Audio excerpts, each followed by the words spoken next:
Korea के एक restaurant में एक रहस्यमय शेफ रहता है। वह पूरे दिन खाना बनाता है, शायद ही कभी अन्य लोगों के साथ बातचीत करने के लिए बाहर जाता है। इसलिए कोई नहीं जानता कि वह मशहूर गैंगस्टर बॉस हुआ करता था। उसकी हर कोई प्रशंसा करता है, क्योंकि जो जमा नहीं करते वे सभी मर जाएंगे। 1 साल पहले जियो सीक ने इस रेस्टोरेंट में एंट्री की थी। वह हर तरफ खून से लथपथ था। अभी अभी उसने एक प्रतिद्वंद्वी संघ का परिसमापन किया था। जियो सोक भी गंभीर रूप से घायल हो गया। उसे कमरे में शोर सुनाई दिया। जियो सेक ने दरवाजा खोला तो पाया कि दुकान के मालिक ने आत्महत्या कर ली है। यह देखकर कि बॉस मरने वाला था, जियो सेक ने झट से रस्सी काट दी। आप आत्महत्या क्यों करना चाहेंगे?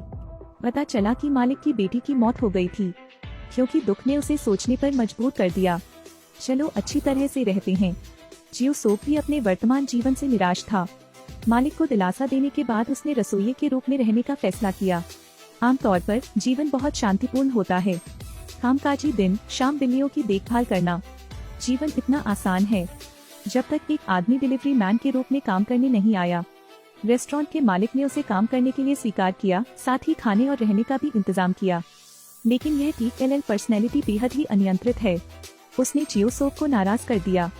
एक दूसरे बाद में जियो सेक ने चौंक कर देखा। रेस्टोरेंट के मालिक ने केवल कुछ क्रैश ही सुने। TLL 6 घंटे से ज्यादा समय तक कोमा में रहा। जियो सोक को उसे वापस ले जाना पड़ा।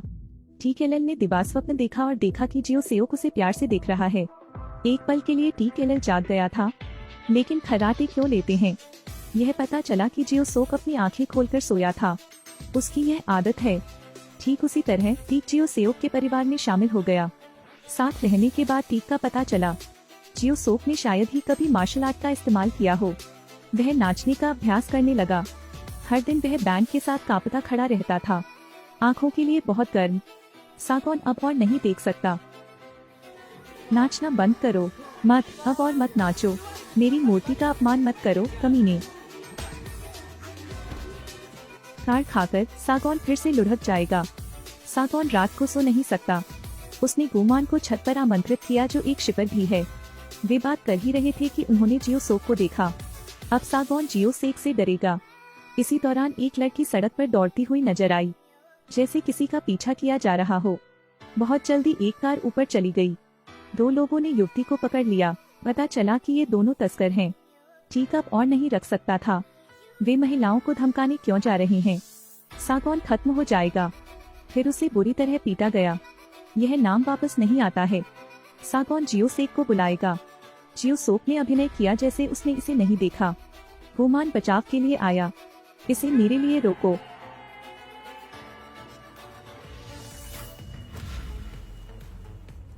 यह आदमी हैरान है।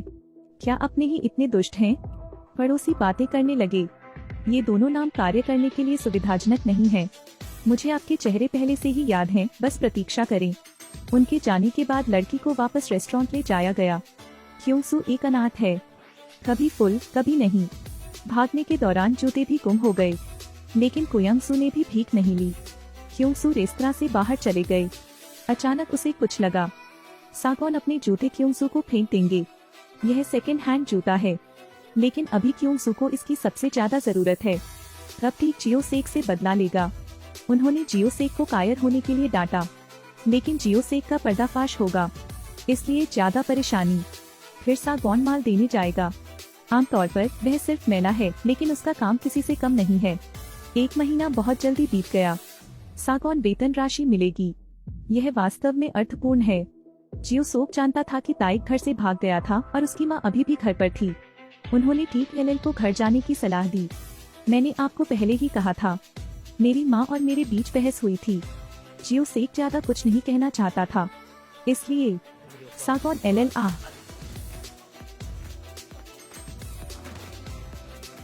जियो सेक को अपनी ओर आते देख ताइक रात में घर की ओर दौड़ पड़ा। घर पहुंचने के बाद जैसा उसने अनुमान लगाया था, वे सिर्फ मिले और झगड़ा किया। टीक की माँ चाहती है कि वह स्कूल जाना जारी रखे। वह नहीं चाहती थी कि टीक ही कुछ और करे। सागौन अब और नहीं लड़ना चाहता। उसने अपनी तनख्वाह निकाली और टेबल पर फेंक दी और चला गया। टीक सीखने के लिए उत्सुक नहीं होगा। वह इसे अपनी माँ को साबित करना चाहता था। एल पैसे कमाने के लिए दूसरे तरीके का इस्तेमाल करेगा। पीछे मुड़कर देखा तो ताइक ने देखा कि परसों की लड़की भी यहाँ आ गई थी। यह पता चला कि रेस्तरां के मालिक ने क्यूंसू को वेटर के रूप में रहने दिया। लेकिन दूसरे दिन के लोग फिर आए। उन्होंने मालिक को जमीन पर पटक दिया। TKLL और गोमन वापस लड़ते हैं, लेकिन जीत नहीं पाते। हाथापाई के दौरान TKLL फेंका गया और किसी चीज से टकरा गया। यह सराय वाले की बेटी की राख निकली। सराय का मालिक हैरान था, उसकी आंखें लाल और गुलाबी थीं। उसने राख को अपनी बाहों में पकड़ लिया। उस दृश्य को देखकर जियो सोक को गुस्सा आ गया। उसने उनमें से एक को उड़ा दिया। एक और लड़के ने जमकर मुट्ठी उठाई, लेकिन उनके पैर जमीन से उठे हुए थे। जियो सेक ने उसे नीच पर फेंक दिया, फिर उसे फिर से बाहर फेंक दिया। एक और नाम आ गया, एक कान का थप्पड़ मारो। जियो सेक ने चाकू को वापस पलट दिया। एक और थप्पड़। इसी दौरान एक युवक ने उसके सिर पर गमला फोड़ दिया। जियो सोक और भी क्रोधित हो गया। उसने एक मुक्का मारा, फिर दूसरे लड़के का सिर पकड़कर टेबल पर दबा दें। रेस्तरां की विशेष डिश लाइटर खाने की पेशकश करें। फिर उसने मारते हुए कहा, तुम्हारे दांत पहले गिरेंगे, है ना? या यह पहले फट जाएगा? आखिरी वाला चाकू रखता है। जियो सेक के शरीर को छूना, वह ध्यान आकर्षित करता है। खत्म हो गया। झगड़ा समाप्त हुआ। तभी पुलिस आ गई। उनकी जांच की गई और बाद में जेल गए। जियो सेक के बारे में क्या? पुलिस उसके साथ बहुत विनम्र थी। वे उन्हें वापस भी ले आए। हालांकि जियो सेक खुश नहीं था, क्योंकि वह जानता था कि उसका पर्दाफाश हो चुका है। उसके बाद वह अब और चैन से नहीं रह सका। इतना जरूर है, अगले दिन लोगों का एक समूह दुकान के सामने खड़ा था। इसके अलावा वे सभी लग्जरी कारों में चल रहे थे। सागौन जियो सेक को किसी से बात करते हुए देखेंगे। यह व्यक्ति अधीनस्थ है। उन्होंने जियो सेक को वापस आमंत्रित किया। उन्होंने कहा कि जियो सेक के गायब होने के बाद से अन्य गुटों ने उन्हें मार डाला। उसने भी कहा, बॉस, आपकी पहचान उजागर हो गई है। तुम उन्हें खोजने नहीं आओगे, लेकिन वे तुम्हारे लिए आएंगे। यही काला समाज है, इसलिए आपको आदेश लेना चाहिए। वैसे भी आपको अपने लिए काम करना होगा। उस रात जियो सेक ने पूरे दिन सोचा और अंत में दुकान से बाहर चला गया। वह कार में बैठा और चला गया। बार में मौजूद लोग सभी निराश थे। इस समय TKLL परिवार फिर से हुआ।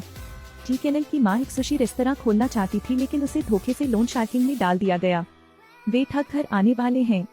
TKLL को मदद के लिए जियो सेक को बुलाना पड़ा, लेकिन जियो सेक ने कहा, अब आप बच्चे नहीं रहे, आपको अपनी समस्याओं का समाधान खुद करना होगा। जियो सोक कैरियोकी बार के एक कमरे में दाखिल हुआ। अन्य 2 राज्यों के बॉस भी यहाँ हैं। जियो सेक ने 2 टूक कहा, कृपया भविष्य में मेरे क्षेत्र में बात करने के लिए न आए। शब्द बड़े विनम्र हैं। बिग ब्रदर ने सोचा कि जियो सोक डर जानता है। वार्ता विफल रही। जियो सोक छोड़ना चाहता था, लेकिन उसे रोक दिया गया था। क्या आप मुझे एक गाना गाते हुए सुनना चाहते हैं? मारपीट की आवाज सुनकर जूनियर्स जमा हो गए, लेकिन किसी ने अंदर जाने की हिम्मत नहीं की। कक्ष संख्या 5 में 6 नाम पड़े हुए हैं। जियो सेओक ने दूसरे राज्य के बॉस को मुक्का मारा। बोलते बोलते उसकी सांस फूल गई।